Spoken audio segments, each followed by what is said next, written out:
Alors en quelques mots, Accenture Cyber Security France, c'est 450 personnes maintenant. On est fort de 2 rachats. En fait, maintenant, on a une vraie capacité en sécurité opérationnelle sur le pentest, notamment le SOC aussi. Et puis Accenture en général, en France en tout cas, c'est aussi beaucoup de monde sur la partie cloud, accompagnement, consulting. Et pour terminer, on propose des services, comme on dit, end-to-end.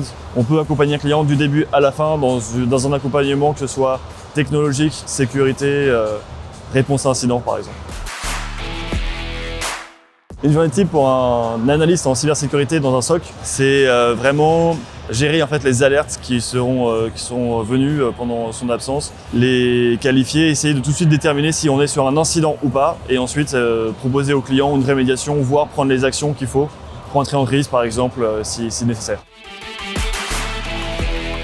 Alors quand il y a une alerte et qu'en plus c'est pas un faux positif, dans ce cas, première chose, c'est vraiment qualifier. Est-ce que c'est vraiment grave? Qu'est-ce qui est touché chez le client? Est-ce que on est sur un incident très critique? Si c'est le cas, je vais tout de suite lui téléphoner, lui dire ce que j'ai trouvé en premier lieu, continuer les analyses, avertir aussi mes collègues pour qu'on soit plusieurs à travailler là-dessus et répondre au plus vite en fait à cet incident-là. Il y a une vraie phase de qualification, diagnostic. Qu'est-ce qui se passe? Parce qu'on ne peut pas se battre contre quelque chose qu'on ne connaît pas. Et ensuite, on réagit.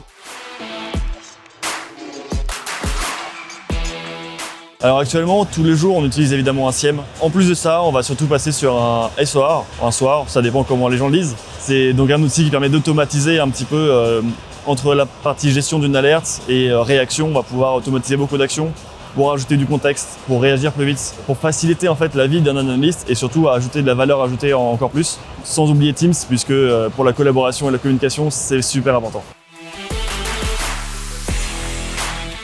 Alors sur ma formation, moi je suis issu d'un diplôme d'ingénieur en cybersécurité en alternance et je l'ai fait à l'NCBS, donc une école en Bretagne Sud, qui était à l'époque une des premières en cybersécurité sur 3 ans en alternance. Et maintenant je suis donc bien sûr en CDI et l'avantage c'est qu'une boîte en cybersécurité, si elle veut vraiment rester au niveau et si elle veut conserver aussi les gens chez elle, il faut vraiment former. C'est vraiment quelque chose qui est important et pour le coup j'ai des formations comme ça, au moins une par an si ce n'est beaucoup plus, pour rester au niveau. Notamment, il n'y a pas très longtemps, j'ai passé une certification du sens qui permet d'attester, mais surtout de gagner des compétences en réponse à incident et en forensique.